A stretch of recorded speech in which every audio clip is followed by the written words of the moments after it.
Joining us back from Washington, D.C. And Dan, is this now a question of which memo to believe?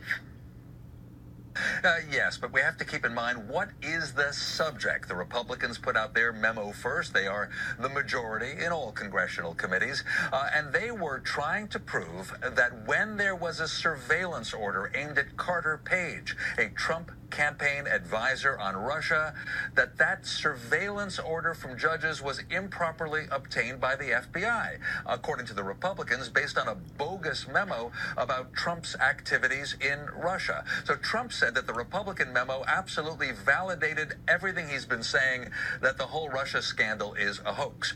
Democrats said, no, that's not really why the surveillance warrant was issued.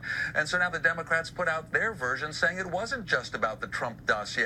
You could argue about that, but Democrats are also saying the Carter Page part of the story is just a small part of the story, so let's not get over-focused on that as the investigations, much to Donald Trump's displeasure, continue. Michelle? Right. Dan, meanwhile, what's happening with the DACA issue, the so-called Dreamers? Congress was supposed to have only until March 5th to solve the problem. So what's the latest now? It looks like we don't have to consider that a deadline as of now. The Supreme Court has just turned down a request by the Trump administration for, in effect, accelerated action. The Supreme Court doesn't want to get involved at this point, and here's the result. 2 federal courts are blocking President Trump from setting that March 5th deadline, from taking away the special protected status for about 700,000 people who were brought into the U.S. as children.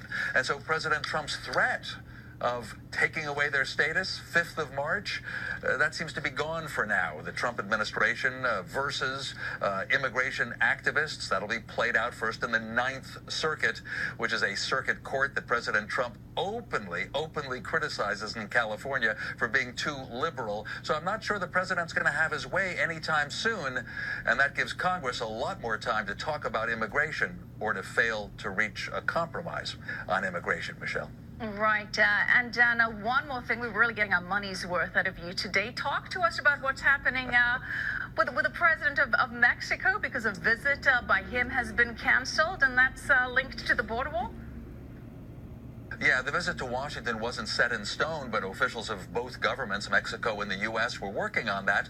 But President Enrique Peña Nieto has decided not to come. Again, he was in contact with President Trump, and again, they were disagreeing about the need for a wall on the Mexican border, and President Trump apparently still stands on his demand that one way or another, Mexico pay for it. Mexico's president finds that offensive, and he wants to leak out word of that because his political party is, of course, in the running for this year's elections. Apparently, Peña Nieto himself cannot run for re-election, term limits, you see, but still he's a party man, so he wants to look like he's really tough against President Trump. The Mexican elections, you know, they may even delay the NAFTA talks. The U.S. and Mexico are talking about maybe changing the North American Free Trade Agreement. President Trump is demanding improvements. The Mexican government says that, too, is an unfair demand from Donald Trump. So relations with Mexico City are absolutely tense right now, Michelle. Dan, as always, a fantastic job of covering it all for us. Thank you so much, Dan Raviv. Thanks. Okay. All right, let's get a